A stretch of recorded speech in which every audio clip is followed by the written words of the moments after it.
Alagang Avli Biocare is brought to you by Avli Biocare.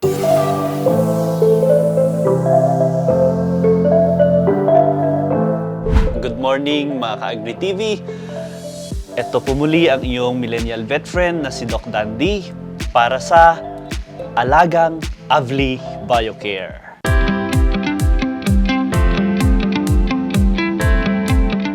Ang episode na pag-uusapan natin ngayon is all about exercise. Ano nga ba ang mga importance ng exercise? Unang-una sa lahat is katulad lang din sa tao, nakafocus siya sa pagpapababa ng blood pressure. Kasi very common din yan sa mga alaga nating hayop. At the same time, nakaka-boost ng health, stronger yung kanilang bones. And nare-relieve din yung kanilang stress. Ang mga pwede nating gawin, halimbawa sa mga pusa, is pwede tayong magbigay sa kanila ng mga cages na pwede nilang akyatin. Yun. So, yun yung mga araw-araw na routine na pwede nilang gawin. At the same time, yun yung mga lights naman na pwede nilang sundan yan, or yung may mga laruan ang mga pusa na nakatali lang na mouse. Tapos, pwede nilang, doon pa lang sa paglalaro nila na yun is na-exercise na sila.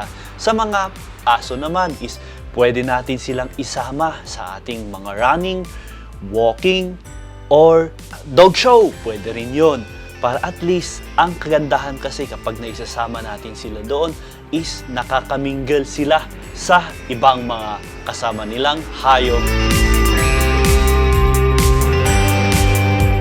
Ano ba ang mga dapat nating gawin kapag halimbawa is yung ating alaga is ayaw niya talagang mag-exercise? Unang-una sa lahat is kailangan natin kumonsulta sa veterinaryo kasi baka meron siyang, aside from tinatamad siya, baka meron siyang condition, katulad lalo very common sa mga aged dogs na kaya siya nahihirapang maglakad kasi baka meron din siyang arthritis, or baka dahil nahihirapan siyang huminga, which is related din yun sa puso. So, kailangan matreat ang mga yon. Pero kapag halimbawa is related lang siya sa katamaran kasi ayaw nilang maglakad, or dahil traumatized sila, or meron silang anxiety, or takot silang lumabas, ang gagawin lang natin is kailangan tayo mismo na nag-aalaga is intindihin natin yung behavior nila. Kumbaga, bigyan natin sila ng treats at kausapin natin sila ng maayos.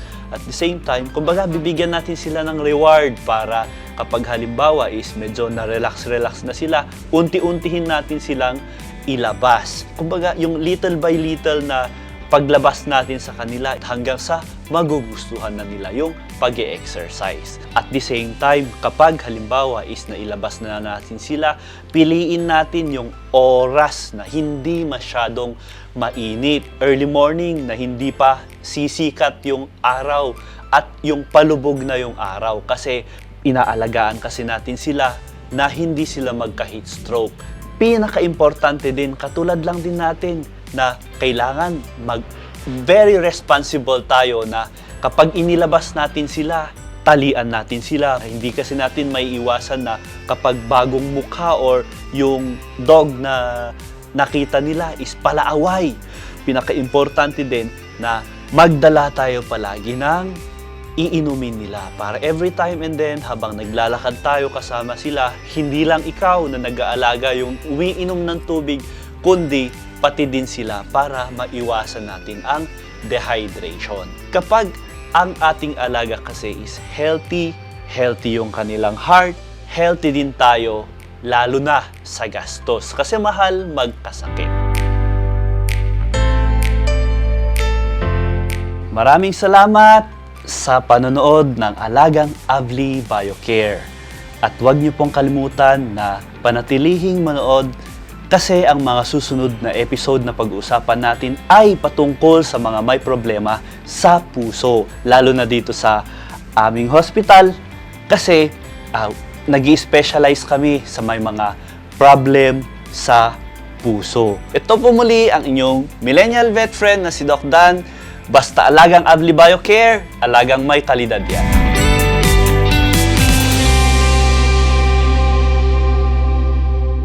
Alagang Avli Biocare was brought to you by Avli Biocare. Ang Avli Biocare's Cat Corner ay hatid sa inyo ng Avli Biocare.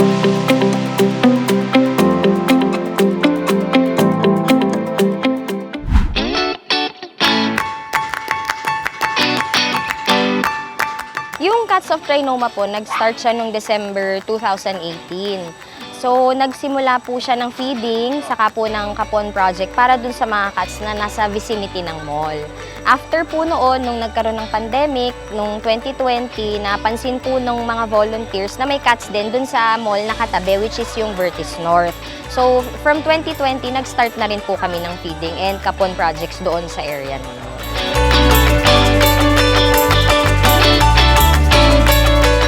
Nag-start ako mag-volunteer 2019 nung March. So, yung founder po is iba versus po dun sa current na admins ngayon. So, sa amin po naiwan yung group.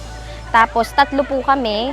Pero currently, ako po yung active. Kasama po yung mga ka-volunteers ko today sa event. We maintain yung population, current population ng cats po sa Trinoma ay nasa Vertis. So, pinapakapon po namin sila para hindi po sila dumami. Second po is we do regular feeding para po, since nasa mall kami, marami po kaming mga establishments na kalaban like yung restaurants, kailangan po properly fed yung mga cats para hindi po nagsascavenge or hindi po nanghihingi dun sa mga customers. And lastly po, if meron pong may sakit, kami po yung nagdadala sa vet para pagamot po sila. Sa amin po ngayon, since lahat po kami volunteers, karamihan po na kakapunta sa area to feed and to care for the cats after work. So meron pong mga inaalat na 1 to 2 hours per day sila volunteers, either during their break or bago pumasok or after po pumasok. Minsan naman po pag weekend yung iba, free sila. So by early morning or late in the evening, pumupunta po para magpakain. Very, very good po yung relationship namin with the mall admins and they support us. Tapos pag meron po kaming projects, meron po silang events, ini-invite po nila kami. So meron pong mga opportunities na ganun. Maganda po, basta po magandang relationship with the admins. Nakikipag-communicate po regularly.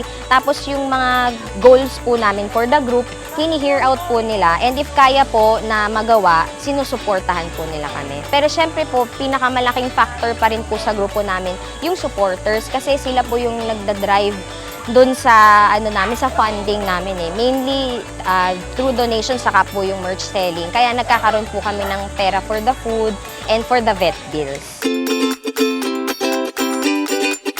Actually, honestly po, personally, nung una po, wala lang akong magawa pag weekend kasi parang may extra time, ganun po. Eh, ang nangyari po, nagkaroon ako ng sarili kong mga rescue, sarili kong mga alaga. So, parang nag-reflect yung sila dun sa mga nakikita naming cats dun sa area. So, parang sana in our own way, matulungan namin sila. Kagaya din nung ginagawa namin dun sa personal na mga alaga namin. Pare-pareho lang naman po kasi sila eh.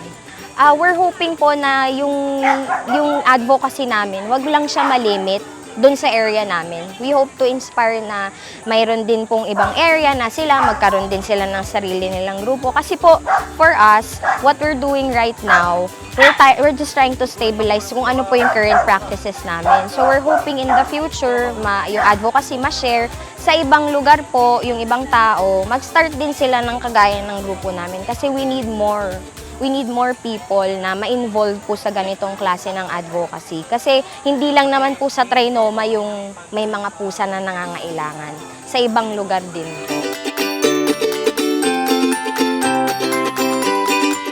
To everyone po na nanonood, sana po ma-realize natin na no help is small, wala pong amount na maliit.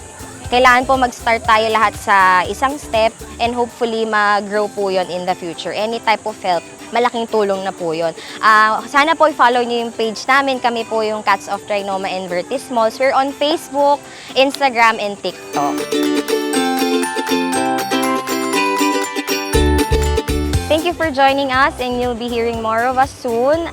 Dito lang po sa Avli Biocare's Cat Corner. Basta alagang Avli Biocare, alagang may kalidad yan.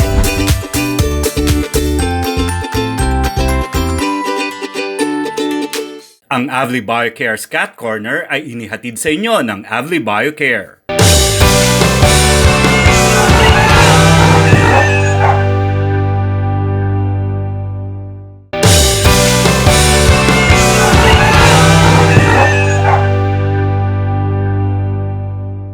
Nutrition Talk with Yum Yum is brought to you by Yum Yum Dog Food.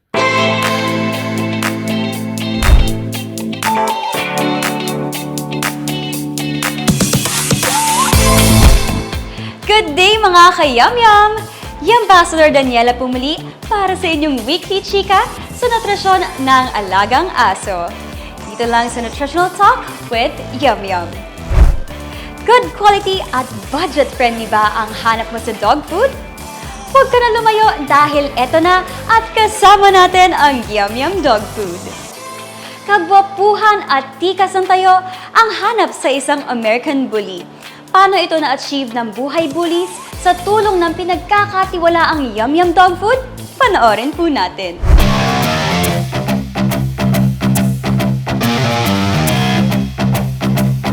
Ako nga pala si Prince Buhay ng Buhay Bullies Kennel Group.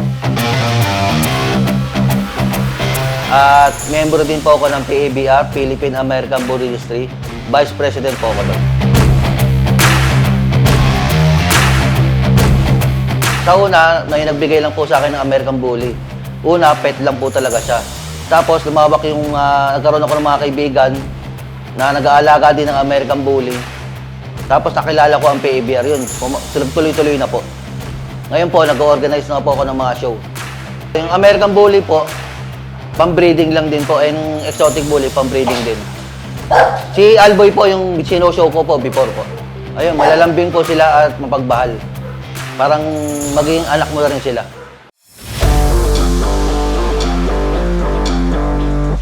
Ang daily routine ko po, araw-araw, maglinis. Magdampot ng poop and maglinis ng mga ihi nila.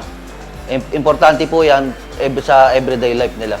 Lalo sa mainit na ang panahon ngayon, kailangan bantay sarado ka sa kanila kasi hindi mo ma-heat stroke sila. And ginagawa ko po dyan, pag nag-heat stroke sila, may nakaredy akong kalamansi pang-spray sa kanila. Saka yelo, sa kilikili nila. Kailangan may vitamins din sila, syempre. Importante yan. Pati yung kinakain nilang dog food, kailangan kumpleto rekado na, katulad ng Yum-Yum Dog Food. Yung American Bully po, kailangan ng exercise. Pero yung exotic bully, hindi na po. Kunyari, ang pang-show na dog, kailangan exercise yan. Kailangan mo siyang i-gating. Pero yung exotic bully, kahit hindi na, kasi mabilis sila mapagod. Malaking tulong ang omega-3 at omega-6 sa heart problem and to prevent heat stroke. Lalo na ngayong mainit ang panahon. Importante sa kanila yan. Sa mga tuta naman, every 2 weeks yan, vaccination. Tas sabay ng deworm yan, every 2 weeks. Sa adult naman yan, every year na yan pag adult na, vaccination. Pero yung deworm nila, every 3 months naman, tuloy-tuloy yan.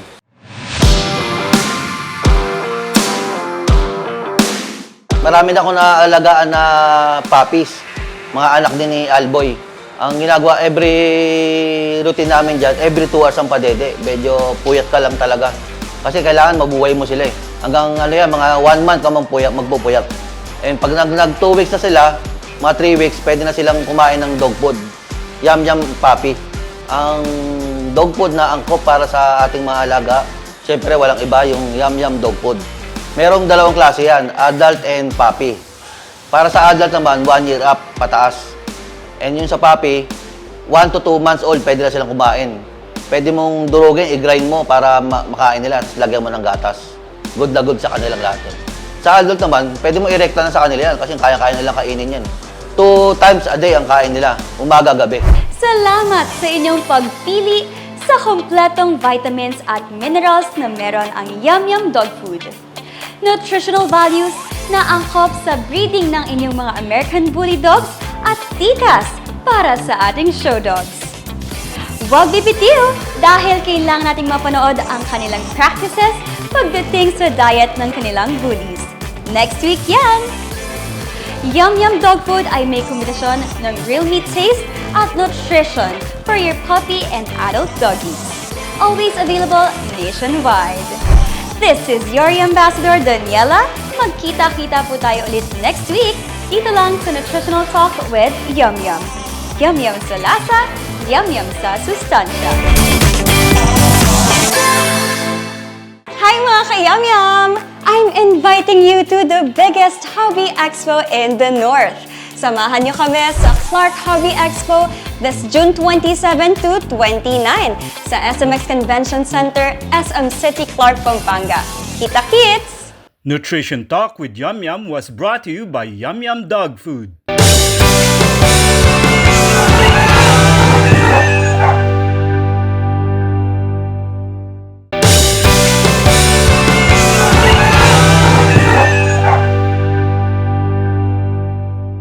Kapihan at Sari Manukan with the Sari Manok Industry Champion is brought to you by Sari Manok Feeds. Magandang araw mga kasarimanok! Nandito na naman tayo sa isang quail farm sa Bulacan. Isa na namang kampiyon na episode ang ating mapapanood sa ating Kapihan at Sarimanukan with the Industry Champion. Makikita na naman natin at matutunghayan ang isa na namang certified Sarimanok Quail Racer dito sa Bulacan. Kanyang isi-share ang kanyang mga hamon at naging tagumpay sa larangang ito. Halika, samahan niyo ako dito sa Mayto, Kalumpit, Bulacan, Tricia May Quail Farm na pag-aari ni Sir Yuji Libao, isang certified Sarimanok Quail Racer. Una po akong nag-quail, nadali po agad ako ng sipon, yung sa mga ganun po. Nagkasakit sila, tapos bigla po akong na problema kung paano kong gagamutin to.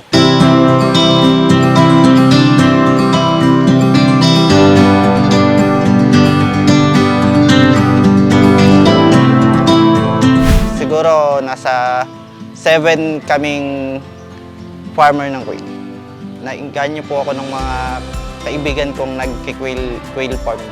Nainganyo nila ako dahil maganda nga daw po yung kitaan. Unang-una po yung sa housing. Kailangan nyo sa housing po, ventilated. Yung cage po nila, pinaka-cage, kailangan tama po yun. Tapos yung inuman, maayos. Yung preparation po ng mga kainan. Ang protection po namin sa housing, yung mga lona po. Tulad po ng panahon ngayon, mainit, uulan, binababa po namin siya para maprotektahan po sila sa sakit. Nag-umpisa kami sa 2,500 heads. Tapos ngayon po, nagdagdag po kami ng 3,000 heads. Dahil po gumanda po yung yung income, yung benta. Nadi-dispose naman po lahat yan kasi actually kanina po nag-deliver po ulit ako. Alis araw-araw naman po yung yung deliver ko. Yung tulad po nito, yung farm po namin, yung mismong housing niya nasa bukid. Hangin po ang kalaban namin dito. Hangin, tapos yung ulan, yun po. Una po akong nag-quail, nadali po agad ako ng sipon, yung sa mga ganun po.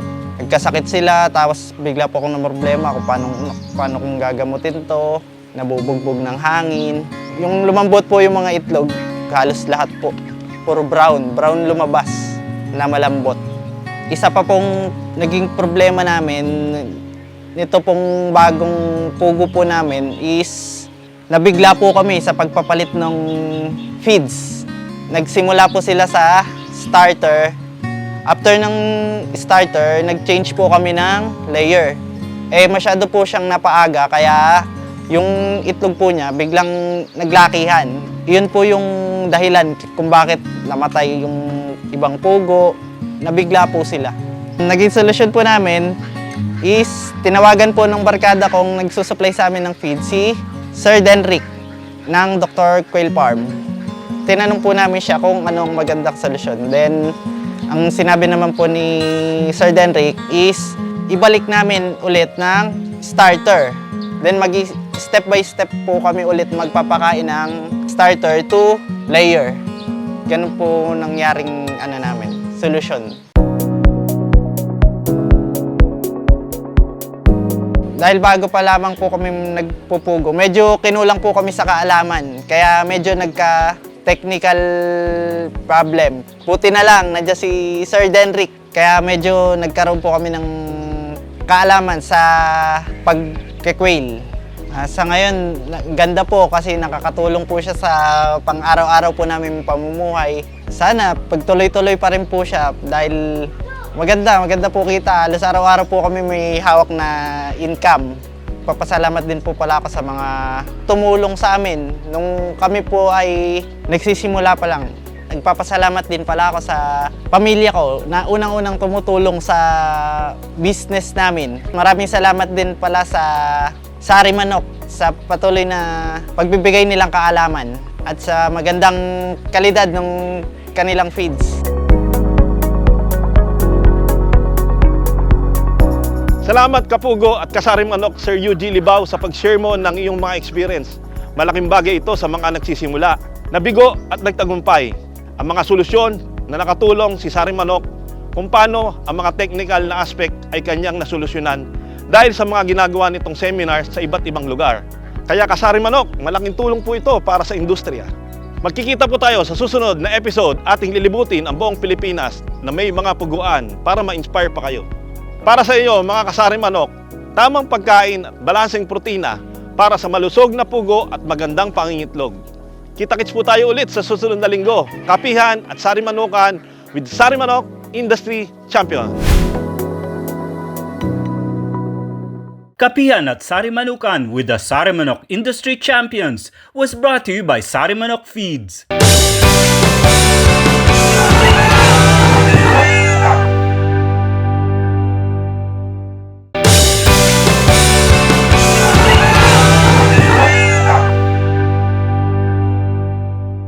Numero Unong Alaga is brought to you by Uno Plus Hog Feeds and Animal Health.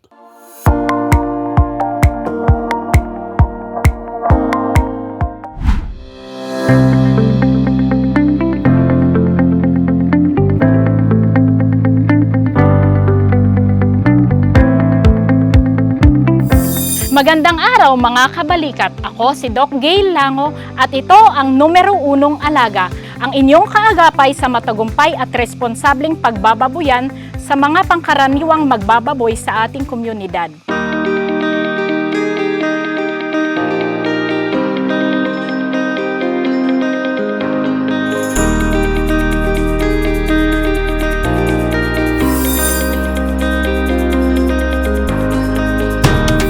Ngayon, pag-uusapan natin ang farm-to-table na pag-aalaga ng baboy.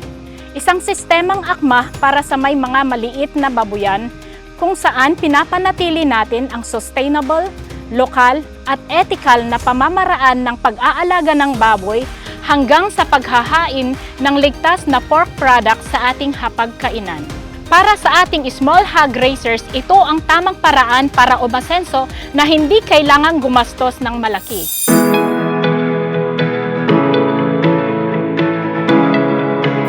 Para sa ating mga maliliit na magbababoy, ang farm-to-table ay nagbibigay diin sa tamang pagpapalaki ng baboy na abot kaya, ligtas at may kalidad. Hindi mo kailangang magkaroon ng malaking babuyan para makapag-produce ng dekalidad na karne.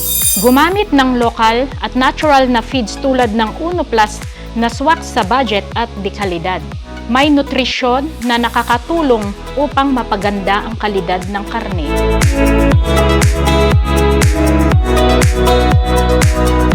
Panatilihing malinis at maaliwalas ang kulungan para sa healthy na mga alaga.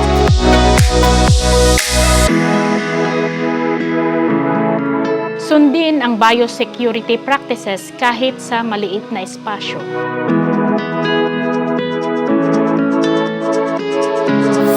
Isa po akong simpleng magbababoy dito sa barangay. Noong una, ang dami po naming na gamit na iba't ibang klase ng feeds. Ngunit isang araw, nagkaroon ng seminar ang Uno Feeds Technicians. Doon namin nalaman, doon namin natutunan na may tamang nutrisyon ang Uno Plus Feeds. Kaya dito, nakakapagbenta na kami ng kalidad at maayos na karne. Hindi lamang karne, kundi buong baboy pa. Kaya hindi kailangan ang malaking puhunan. Ang importante rito ay sipag at tiyaga na may kasamang diskarte.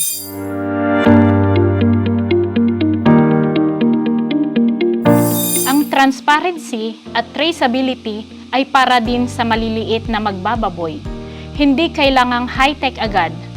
Ang mahalaga, may maayos kang talaan at malinaw ang proseso mo sa pagpapalaki. Gumamit ng simpleng logbook para itala ang edad, pakain at kalagayan ng baboy.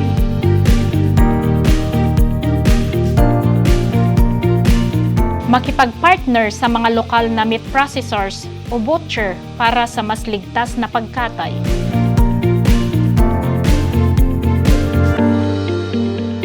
Kung magagawa lang ng mga hog raisers ang tamang proseso ng pag-aalaga ng baboy, tiyak na magkakaroon ng magandang kalidad ng karne. Kaya dito sa aming farm, maraming pumupunta rito na bumibili ng baboy dahil di kalidad ang karne.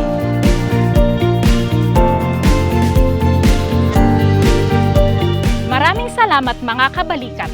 Tandaan, ang susi sa tagumpay ay hindi sa laki ng babuyan, kundi sa tamang diskarte ng magbababoy. Sa Uno Plus Feeds, suportado natin ang mga hog raisers na nais umasenso sa kanilang sariling pamamaraan. Para sa dagdag impormasyon, bisitahin ang aming social media pages o kontakin ang pinakamalapit na distributor. Ako si Gail Lango at ito ang numero 1 alaga. Hanggang sa muli mga kabalikat.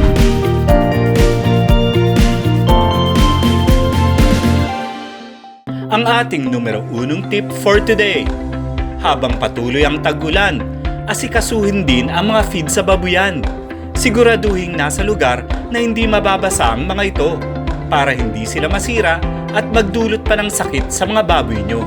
At yan ang ating numero 1 tip for today. Numero 1 alaga was brought to you by Uno Plus Hog Feeds and Animal Health.